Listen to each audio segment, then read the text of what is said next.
ಇದೇನಿದು ಸಂತು ತೇಜು ಹುಡುಗಿನ ಕೈ ಇಟ್ಕೊಂಡು ಮಾತಾಡಿಸ್ತಾವನಲ್ಲ. ತೇಜು ಕೇಳೋಣ.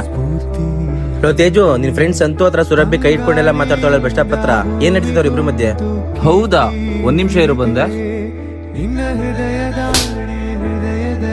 ನಿನ್ನ ಫ್ರೆಂಡ್ ಅಂತ ನಂಬಿಸ್ಕೊಂಡು ನನಗೆ ಸರಿಯಾಗಿ ಮಾಡ್ದೆ. ಇನ್ನೊಂದ್ಸಲ ನಮ್ ಕಣ್ಮುಂದೆ ಕಾಣಿಸ್ಕೊಬೇಡ. ನಾನು ಹೇಳೋ ಮಾತು ಸ್ವಲ್ಪ ಕೇಳಿಸ್ಕೊಳೋ.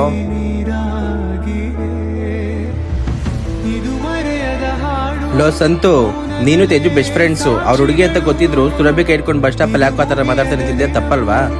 ಅಲ್ಲೇನಾಯ್ತು ಗೊತ್ತಾ? ಅಣ್ಣ, ಇನ್ಮೇಲಿಂದ ಹುಡುಗಿನ ನೆನ್ಸ್ಕೊಂಡು ನೀವು ಡೈಲಿ ಕುಡಿಬಾರ್ದು, ಆಯ್ತಾ? ಸರಿ ಆಯ್ತು, ಪ್ರಾಮಿಸ್ ಮಾಡಿ. ಇಷ್ಟೇ ಆಗಿದ್ ಮಗ. ಛೇ, ನಾನೇ ತಪ್ಪಾಗಿ ತಿಳ್ಕೊಂಡು ತೇಜುಗೆ ತಪ್ಪಾಗಿ ಹೇಳ್ಬಿಟ್ಟೆ.